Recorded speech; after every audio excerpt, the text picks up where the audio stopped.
Hello everyone, I'm RamenSquid, and today I'll be presenting my senior thesis on why Romeo and Juliet is completely stupid. If you're to pretend that I have a senior thesis and I'm not an 8th grade dropout. So in 14-something, William Shakespeare wrote this, and 700 years later, a 13-year-old who can't pass 8th grade English is going to call him stupid. So a love story is at least a week. At least a week. And nobody dies.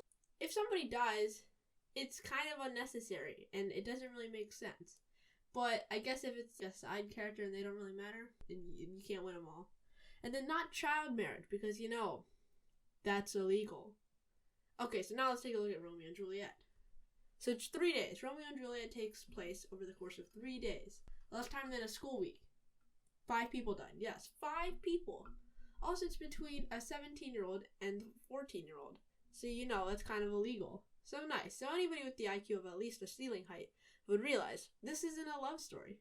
So a quick refresher for those of you who didn't pay attention in 9th grade English because you'd rather watch paint dry. So here's how it all went down.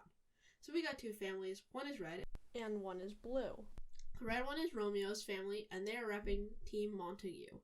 And the blue one is Juliet's family and she's representing Team Capulet. So Montague is red and Capulet is blue. And I'm just realizing, as I'm writing this, that an entire family of about 30 people are all related.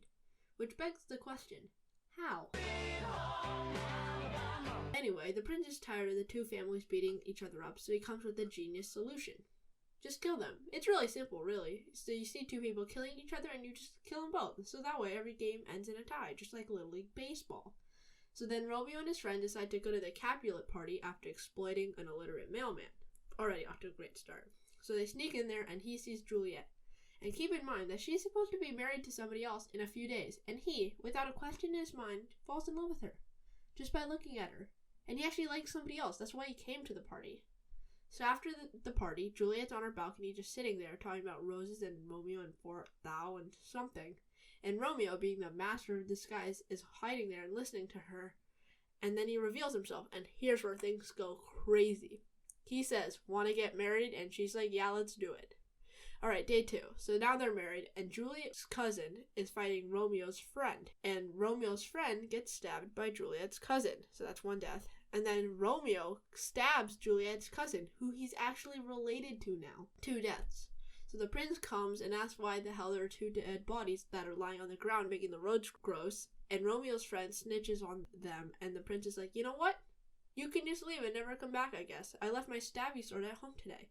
I didn't expect to have to kill anyone literally 16 hours after I told you guys that I would kill you." So Romeo leaves and Juliet gets all sad. But then she gets the genius idea. Go ask the guy who married you because you've only known him for an hour and he has to know anything. And this is where my feeble brain that can't even pass 8th grade geometry begins to be dwarfed by the insane knowledge of Juliet's plan. She's going to take a sleeping potion that puts her to sleep and everybody's going to think she's dead, even though she's not actually dead. And then Romeo's going to come in, grab her, and live happily ever after as they get diseases because they probably have the same grandpa. So Juliet takes her sleep juice and goes to bed, and I'm pretty sure it probably had a whole lot of LSD in there because she hallucinates and talks to her dead cousin.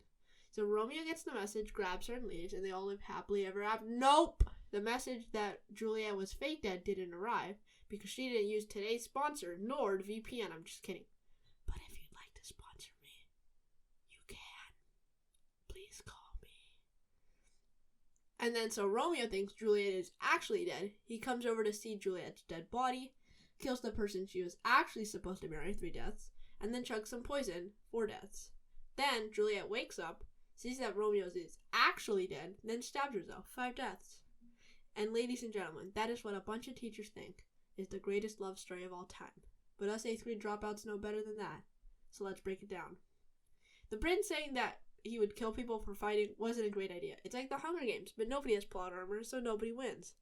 Also, Romeo exploits a mailman who can't speak English, so not looking good for character development.